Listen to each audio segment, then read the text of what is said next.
Hi everyone, this is Cherry Enchantress with Pixie Dust Tarot, and this is your daily dust for Friday, February 10th, if you're watching in real time, but it can be for whenever you stumble upon it as well.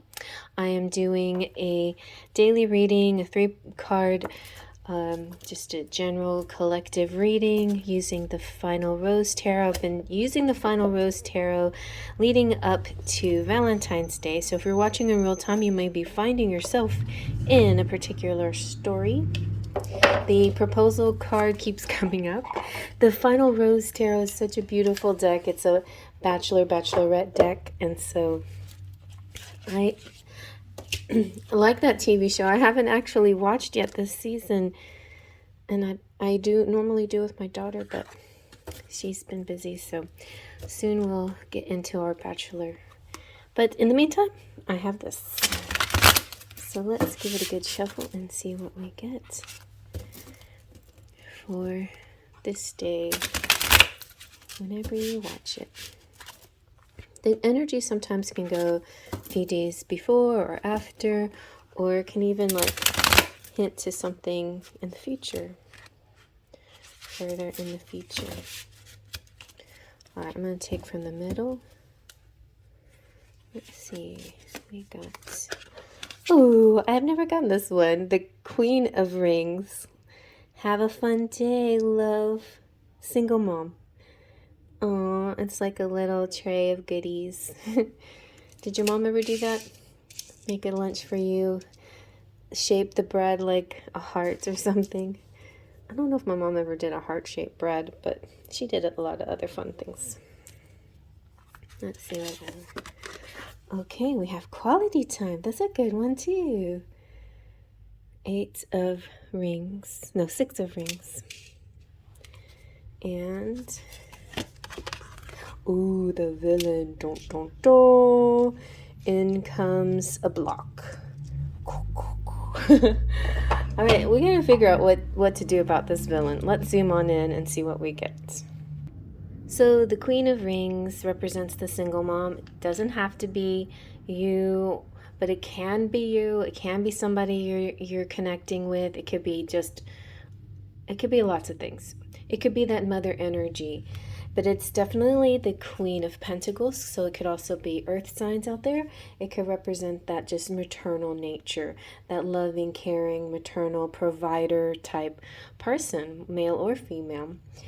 But in general, this is a loving mother that's made the most of her circumstances and turned her messes into successes, and she's been through it all and mastered the role she plays, making her a gem, like she's the catch. Even though she carries extra baggage, it's filled with little treasures. Make no mistake, she's not looking for a savior. Instead, through her ability to overcome and thrive, she's in love with her life. She has major responsibilities, yet she knows the value of indulging in pleasure. She's ready for her ideal match who appreciates and adores her beautiful presence and is grateful to share life experiences with her. So this is whether this feels like you, right? Most of you, whether you're a mom or not, there's just this beautiful energy quality about you, nurturing, caring, kind, and that really shines. And that shows up to this person who would like to spend some quality time with you.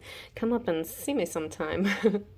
So this is saying our most handsome suitor bestows his precious presence upon us by sharing a moment of his time. It's a perfect moment, fair and just. He gives time equally and generously to all. In these perfect moments, things truly balanced out. Perhaps it's finally our time for glory, to sit on the throne beside him, open our hearts and share our gifts.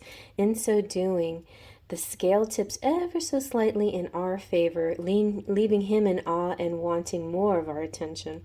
This could also be a moment of restoring equilibrium between soured or stagnant connections. Normally I wouldn't read straight from the book, but this is such a perfect combination and story here that I feel like this is definitely somebody's story.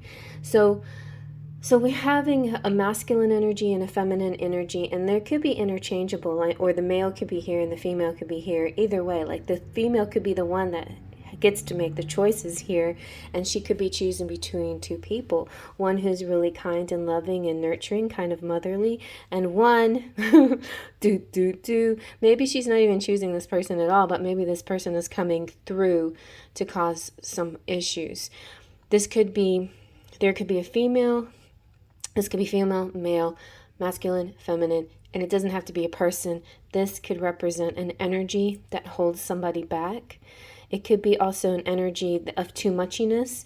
So there is a balance here with the quality time. If you read the give and take, the evenness of it, the evenness is what kind of sustains this. This person will keep you in their sights, will be more focused and loving towards you and wanting to be with you if that stays in balance.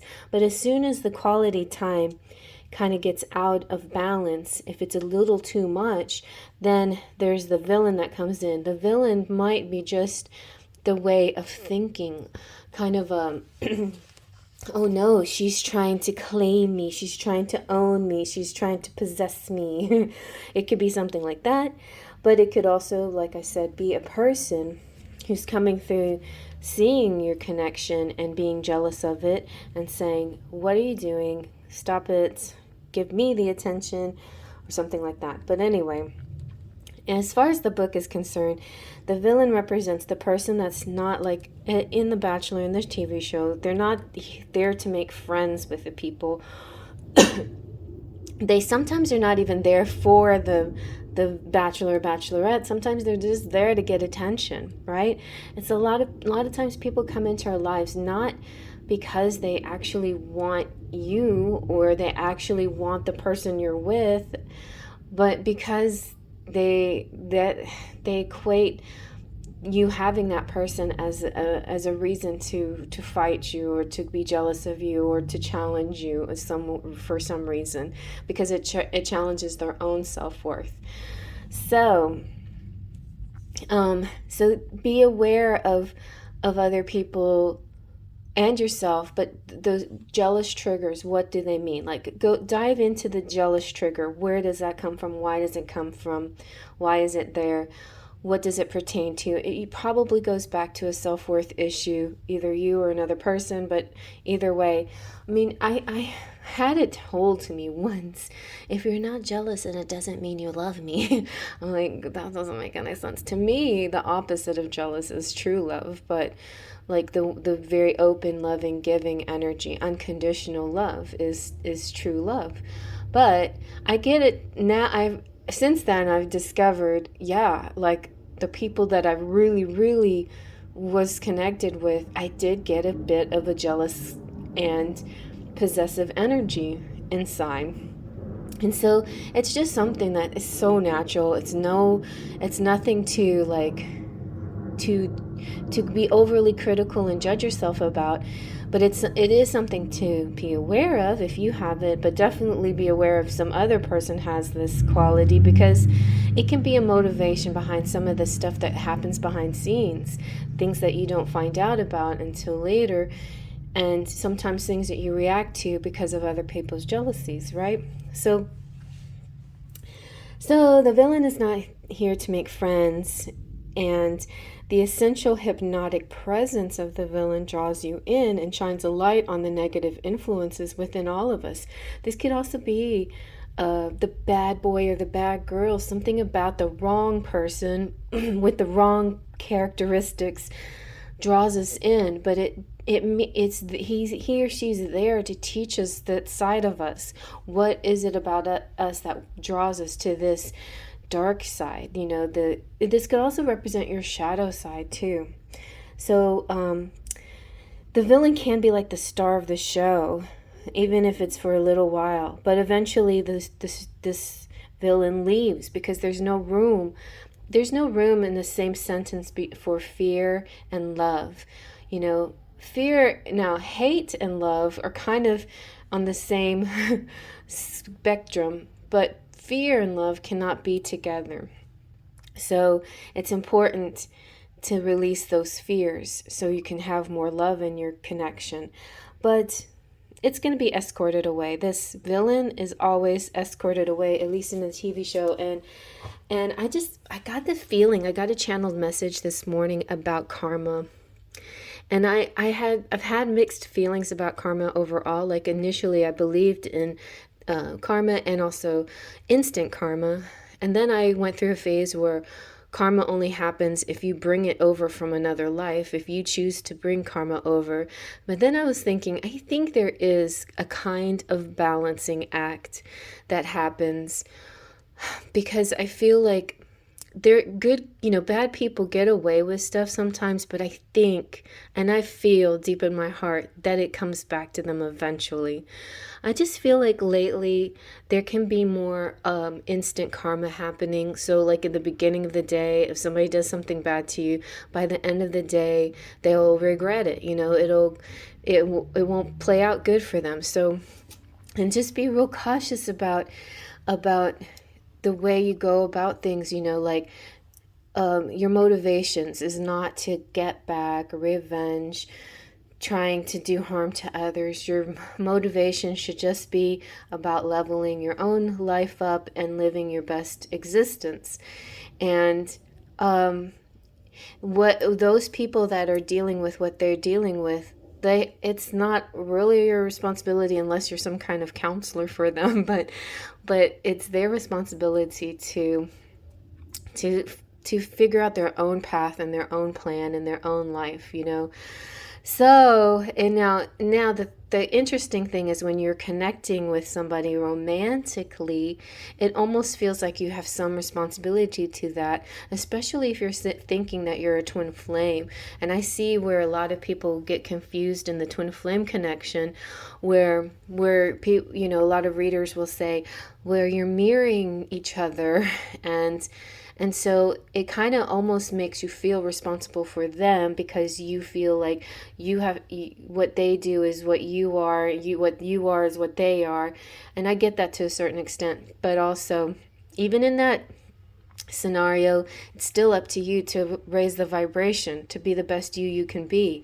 And if they're not doing their duty, they're not mirroring you, then it's not your responsibility. It's still a scenario where you can let that energy go. You may never let the person go completely. They may always be connected to you in a thread, in a cord of some sort, but you can't, if this person's not going to grow along with you, then you can't drag them. You have to kind of loosen add a lot of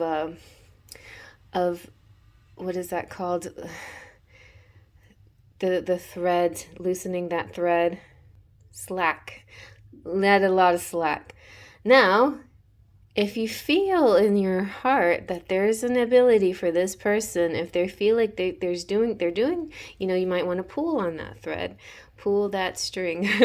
I don't know why, but that song that I channeled has the line, "Baby, pull the string," and I'm like, what does that mean actually?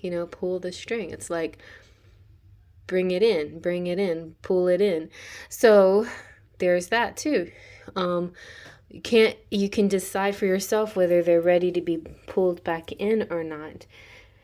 I like how the quality time is time. It's like divine time, and it's connected to a chain, like watch, an old watch. But the chain makes me think of this connection between lovers, between two people, soulmates or twin flames or something like that. So anyway, and oh gosh, I've heard so much of the time, we're in a twin flame connection, and the spectrum is the empath and the narcissist, and I'm like, really? Is there such a thing? That doesn't seem right. It didn't fit right in my gut, but I get the point. I get if you're balancing somebody who's your polar opposite, and you're mirroring them, and you're two parts of a whole, and they're the shadow and you're the light, and you're real extreme one and the other, I can see maybe.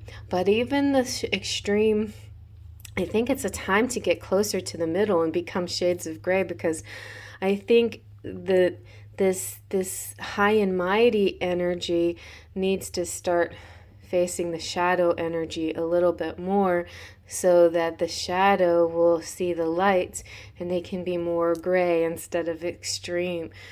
I don't know if there's any particular cure for narcissism though, and I kind of, to be honest, I don't really believe in that particular spectrum for twin flames, but I do believe in that is an important connection for people out there who are connecting with just because they have healing to do. But I would suggest, if you're with a toxic person and their energy is so harmful to you, then you should let that go. I don't really feel like it is your responsibility to keep working with that energy. I don't think so. Toxic energy is not, it's not like your birthright to deal with. You have your own path and your own stars aligned, and maybe there's reasons why you think you are supposed to deal with it, but I feel like there's the other message of karma comes through in this point for me, which is karma is now our choice. It's not something that is innately stuck with us from a past life. We can choose now, now I have fresh new karma and I can do whatever I want with my life, and my life is going to look like this. And then you just create it. All right. So I hope that made sense. It got a little esoteric, but basically two good people here with some kind of dark, conflicting energy that just needs to be addressed. The shadow side. Hope you like that. Faith, Trust, and Pixie Dust.